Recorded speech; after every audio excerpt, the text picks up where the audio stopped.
this is Jill Simonello, and I am the managing editor with Pickup Truck Plus SUV Talk. And this week, we are driving the 2021 Nissan Rogue. In case you missed it, this is all new for the 2021 model year. So Nissan has completely redesigned it. They've added a whole bunch of really cool technology, and all around, they've just made this vehicle better. So we are going to talk about some of those new features, as well as what I like on this vehicle. And I'm going to try and find some things that I don't like, but I'll be honest, that's going to be a little bit hard because Nissan has really knocked it out of the park with this one. So stay tuned and let's take a closer look right now. So we are going to start with this right here, and that's because it is the platinum trim of the Nissan Rogue. And this is the first time Nissan has put a platinum trim on a Rogue. And that's pretty cool because you can get pretty much all of the features you want, and it's still going to be under $40,000. So this test vehicle right here, platinum trim with the all-wheel drive, and the as tested price with destination is $38,310. Now, the next thing to know about the 2021 Rogue is that it gets the updated version of the 2.5 liter 4-cylinder engine. And this is direct injection, and it delivers 181 horsepower and 181 pound-feet of torque. Both of those numbers are up from the previous generation. All right, so while we're talking about the engine, I would be remiss if I didn't mention that this also gets Nissan's Xtronic continuously variable transmission. And I know a lot of people right now are probably saying, I'm out, but don't give up on the CVT too quickly, because what I want to say is it's not horrible here. Nissan has actually done a fairly decent job with the CVT to make it do well with this engine. And I'm an aggressive driver in the city. I'm zipping in and out of traffic. I have quick off-the-line starts. And overall, in terms of driving dynamics, I think this pairing does very well. So I'm typically not a CVT fan. I've probably dinged Nissan in the past for their CVT, but again, I do not find this to be horrible, so don't count it out before you drive it.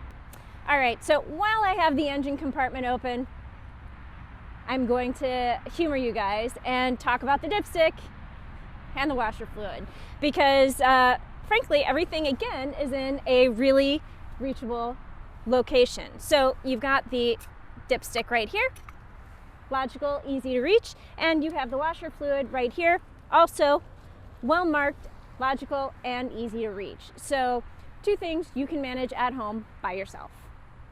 Okay, before we go inside where it's warm and talk about some of the new interior features, I think we have to do a quick look at the exterior of the vehicle, because this is a radically different design, I think, from the previous generation. Now, I would have said the previous generation Rogue was a mini Murano, whereas this one, with its more upright stance, is more of a mini Armada, and I like that.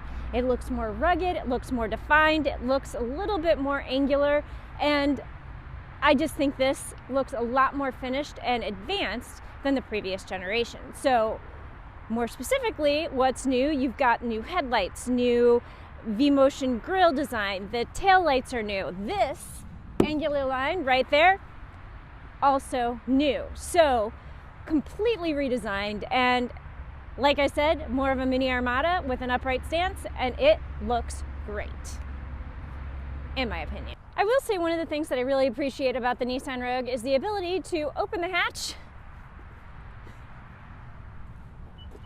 without taking my fingers out of my pocket. It's kind of cold today, and I think that's super helpful for me. But it also means you can walk up to the back with groceries in both hands and open it without a struggle.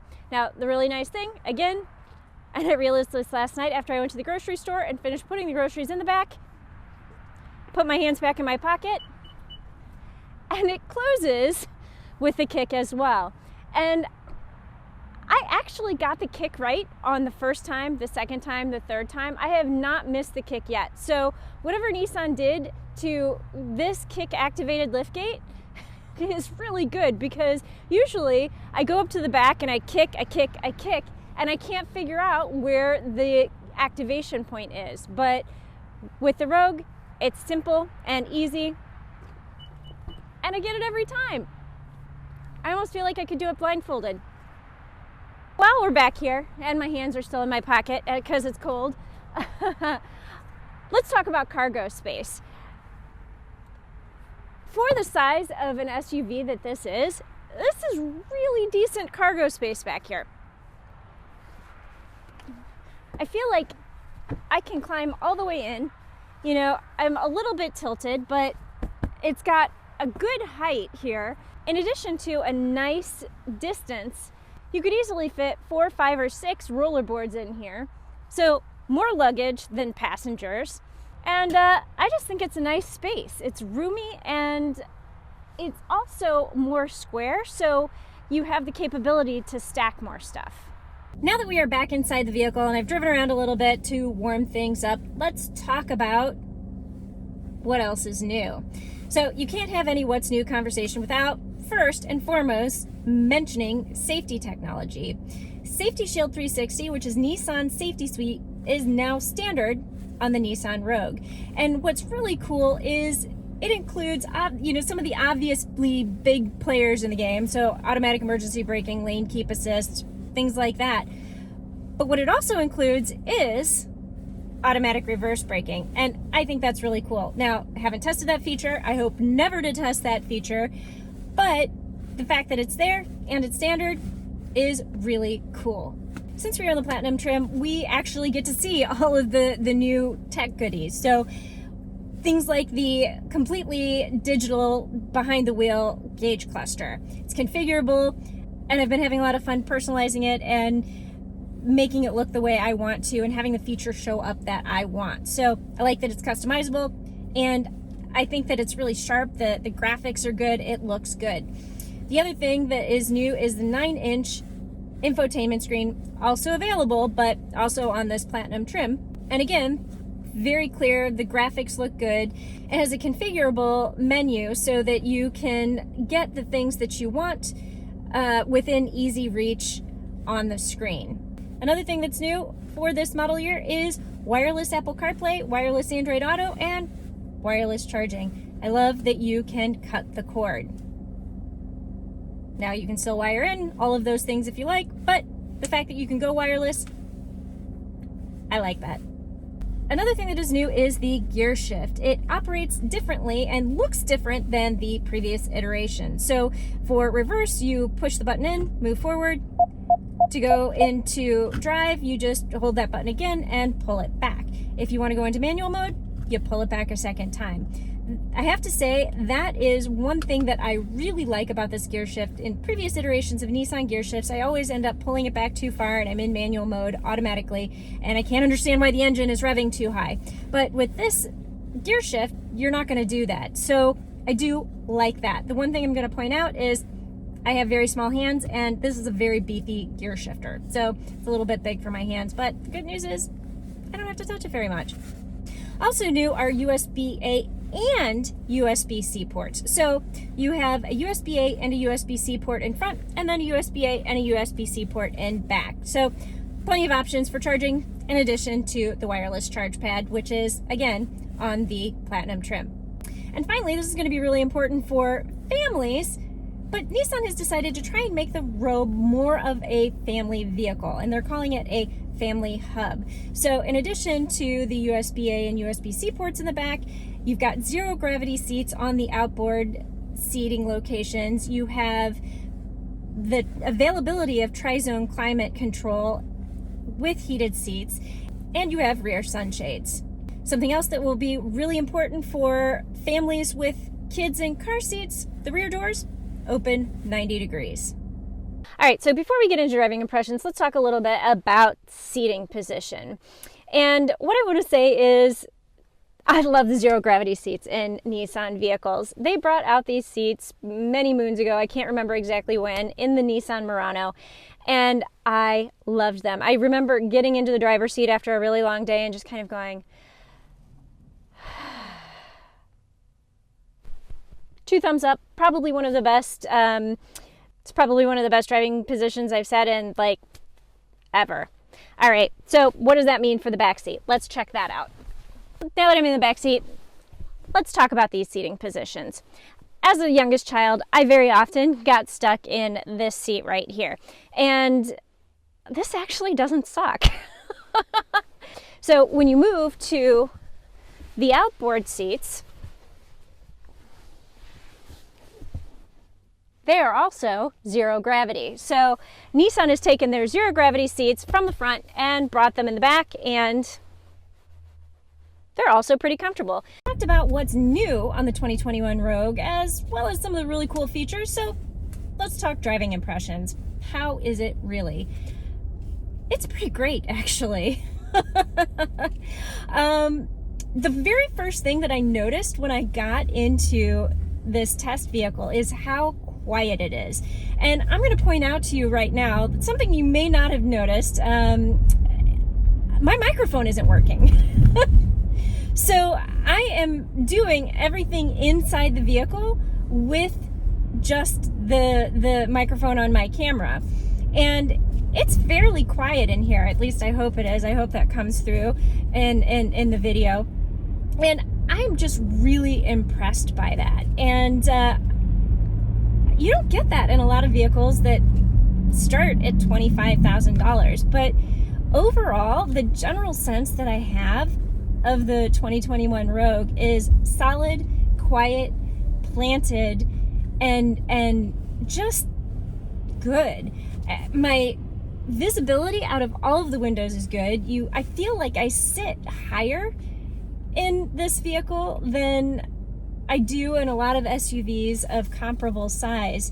And I don't even think that the ride height is higher. It's just the way the seat is positioned that I feel like I have very good visibility. So all of that, the quietness, the visibility, all incredibly well done.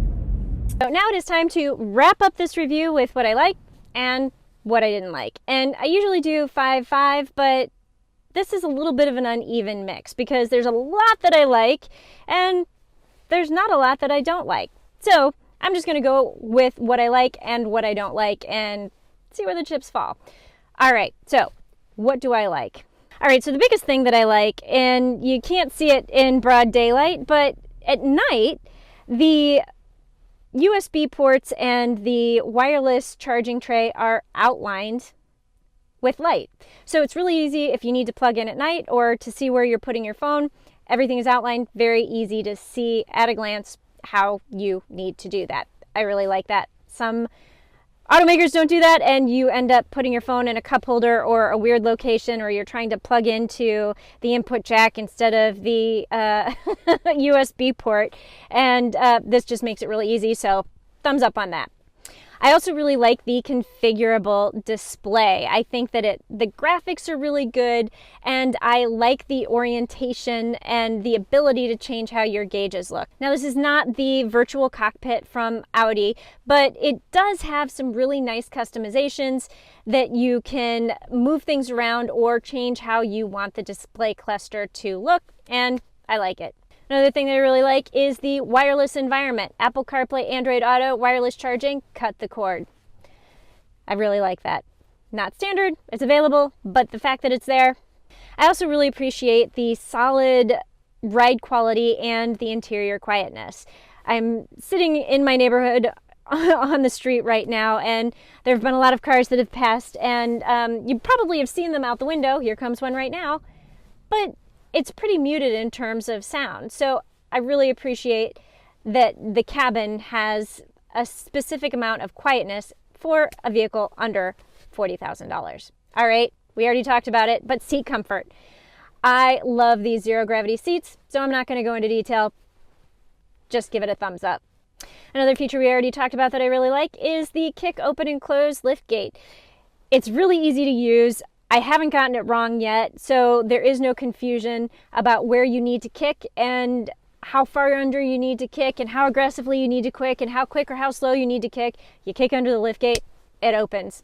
That's how it should work, and that's how it works. Another thing I really like on the 2021 Rogue, and this is a little thing, but for families especially, it can really mean a lot. there are little chiclets on each door that will lock or unlock the vehicle. So you don't have to just go up to the driver's door to lock or unlock. You can go to any door and it'll work. This is especially helpful for a parent who's carrying a child that needs to go into a car seat. You don't have to go to the front to unlock, to go to the back to then open the door. You just go straight to the back door, unlock, open, and there you go. Now, the final thing that I want to mention I like, and believe me, there is more stuff that I like, but this is the last thing that I want to leave you with, is the HVAC system. I noticed I didn't drive the vehicle for a day. I got behind the wheel. I turned on the heat. It was cold. And within 2 minutes, the cabin was already warm.